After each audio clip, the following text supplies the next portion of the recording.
محترم سامعین، یہ بچے آج آپ حضرات کے سامنے 24 جنوری سن 2017 بروز منگل کے پیش نظر آپ حضرات کے سامنے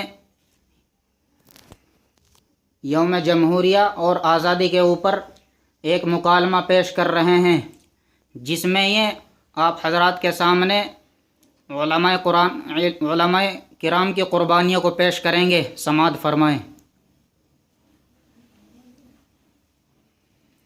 السلام علیکم ورحمۃ اللہ وبرکاتہ۔ وعلیکم السلام ورحمۃ اللہ وبرکاتہ۔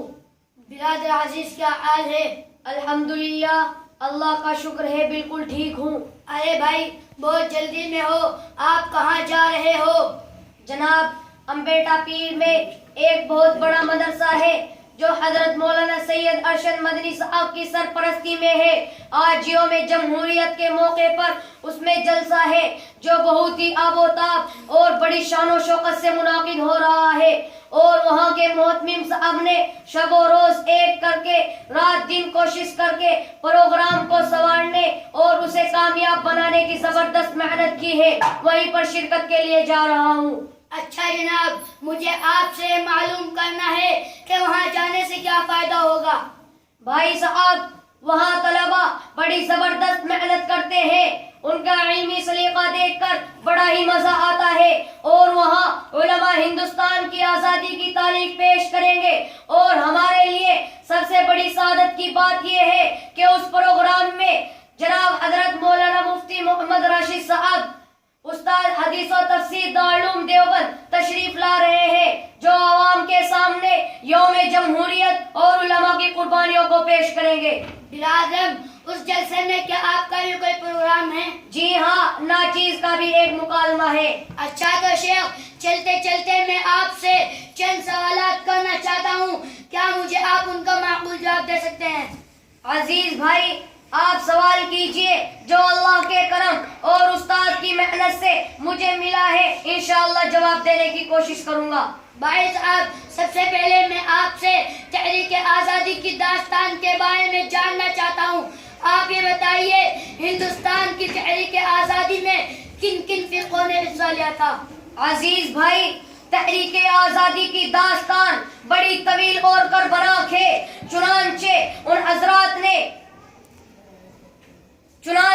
ساتھ ساتھ آپ سے میں یہ بات بھی بتا دینا چاہتا ہوں کہ ہندوستان کی تحریک آزادی کو عموماً سبھی فرقوں یعنی ہندو، مسلم، سکھ، عیسائیوں نے مل کر پروان چڑھایا، لیکن خاص طور سے اس تحریک آزادی میں ہمارے علماء کرام کا کردار سب سے بڑھ چڑھ کر رہا ہے۔ پیارے بھائی، میرا آپ سے ایک اہم سوال یہ ہے کہ آپ مجھے بتائیے، ایسٹ انڈیا کمپنی کیوں وجود میں آئی اور اس کمپنی کی بنیاد رکھنے کا کیا مقصد تھا؟ آخر اس کمپنی کو کس نے تعمیر کروایا تھا؟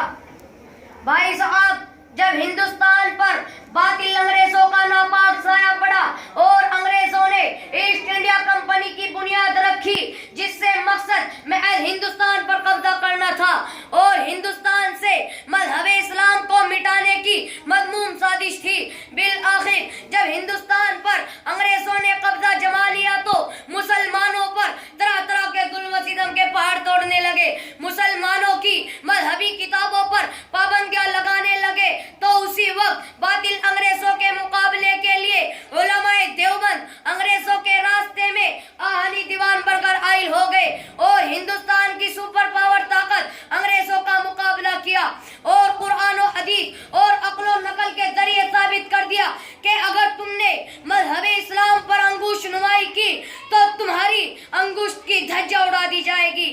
چنانچہ ان حضرات نے انگریزوں کا جم کر مقابلہ کیا اور ہندوستان کو انگریزوں کی غلامی کی زنجیر سے نکالنے کے لیے یہ کہتے ہوئے میدان میں اتر گئے، کھلونا سمجھ کر نہ برباد کرنا، کھلونا سمجھ کر نہ برباد کرنا، کہ ہم بھی کسی کے بنائے ہوئے ہیں۔ عزیز بھائی، میں آپ سے پوچھنا چاہتا ہوں، آپ یہ بتائیے، انگریز تامسن علماء کے بارے میں کیا کہتا ہے؟ آخر تامسن کا علماء کے بارے میں کیا خیال تھا؟ عزیز بھائی، علماء کی تاریخ کو بیان کرتے ہوئے تامسن کہتا ہے کہ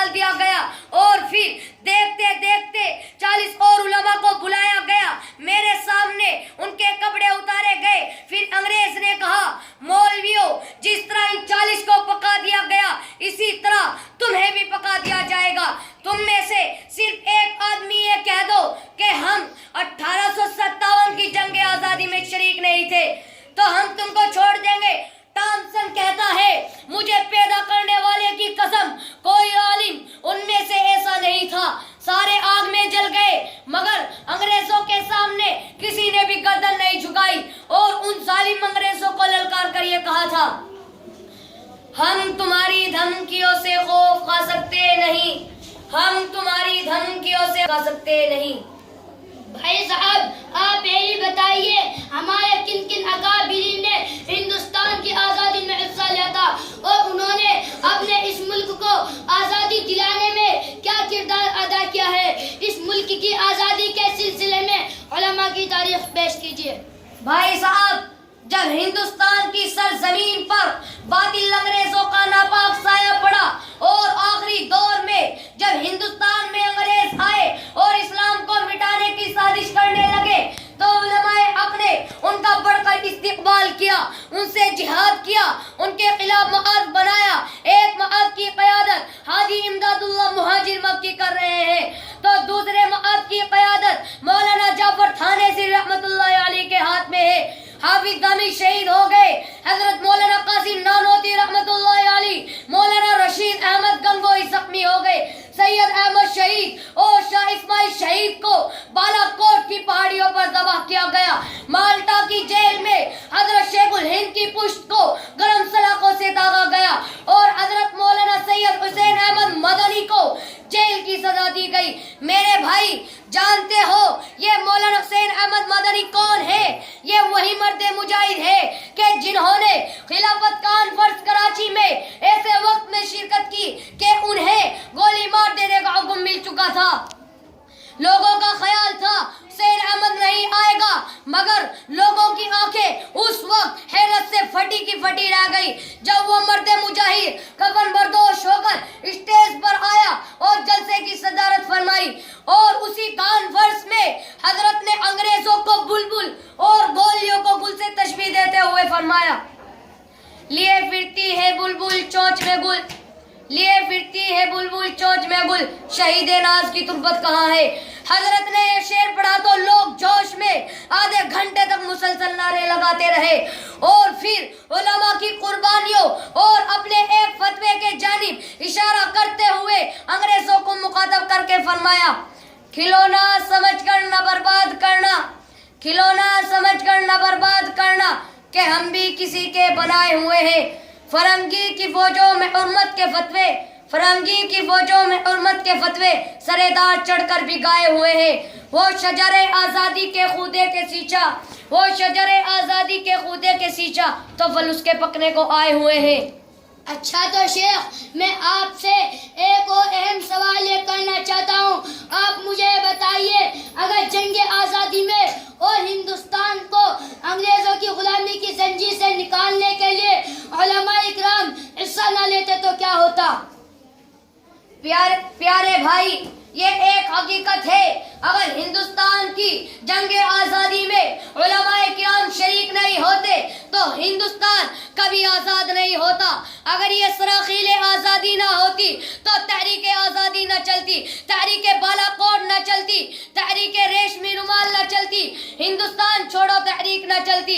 الغرض علماء کرام ہی نے اپنے خون و جگر سے ہندوستان کو عیار انگریزوں سے آزاد کرایا اور اپنے مقدس لہو سے شجر آزادی کو سینچا اور پروان چڑھایا ہے۔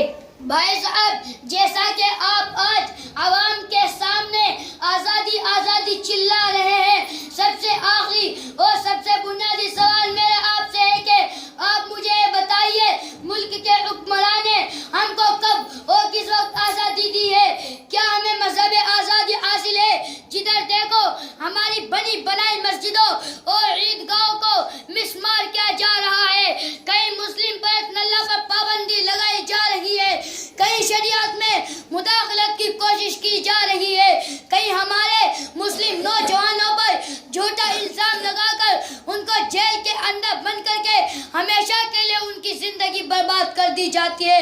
اور جب ہم اپنے حقوق حاصل کرنے کے لیے حکومت سے مطالبہ کرتے ہیں، کبھی ہم سڑکوں پر اتر کر مظاہرہ کرتے ہیں تو کبھی ہمارے سرپرست حضرت مولانا سید ارشد مدنی صدر جمعیت علماء ہند انصاف پانے کے لیے عدالت کا دروازہ کھٹکھٹاتے ہیں، لیکن ہمیں عدالت سے بھی انصاف نہیں ملتا اور ہماری آواز کو وہیں دبا کر دستور ہند کی خلاف ورزی کی جا رہی ہے۔ میرے بھائی میں آپ سے معلوم کرنا چاہتا ہوں آخر ہمیں اپنے حقوق حاصل کرنے کے لیے اب کیا کرنا چاہیے؟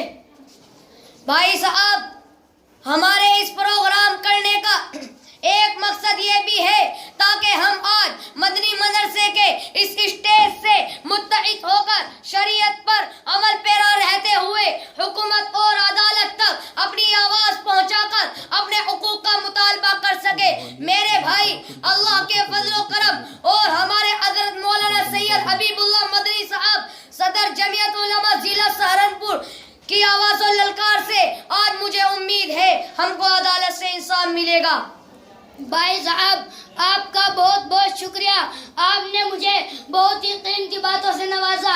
اللہ تعالیٰ آپ کے علم و عمل میں ترقی عطا فرمائے. آمین. السلام علیکم ورحمۃ اللہ وبرکاتہ. وعلیکم السلام.